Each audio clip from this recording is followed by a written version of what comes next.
Supreme Court of India has pronounced its verdict on gay marriages, denying the legal sanctity to gay couples to get married. Now, this means that gay couples in India will not have the choice to get married and live as legally wedded couple in India.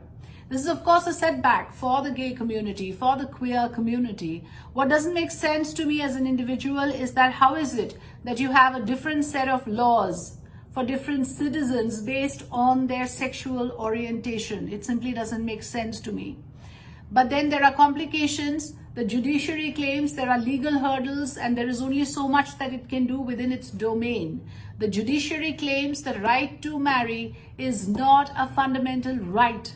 And therefore, by virtue of the fact that the judiciary can only adjudicate on matters that pertain to constitutional rights, that pertain to upholding fundamental rights, it is not in a position to extend its authority over a matter which is not a fundamental right.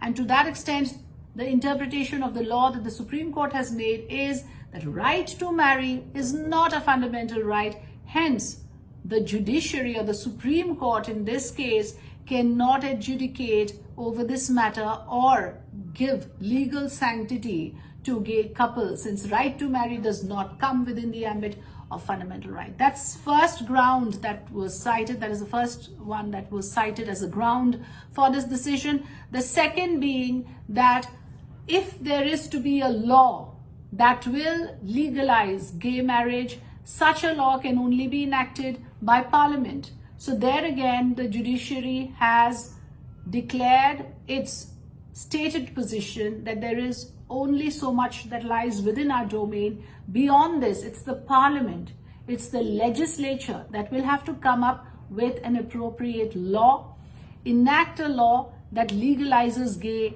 marriages, and if that becomes a law, then of course, in due course, the Supreme Court becomes relevant should there be any sort of dispute with regards to gay marriages. But not until it becomes a law in this country. The Supreme Court says that its relevance right now is limited. It cannot extend its authority over this matter.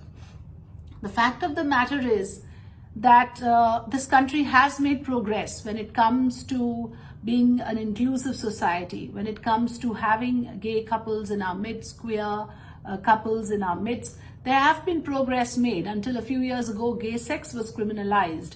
So it has taken a change of mindset. It has taken a few generational shifts for us to arrive at that. Now perhaps more mindset changes will be required, and eventually I do hope that gay marriages will be legal in India, just like it is in many other parts of the world.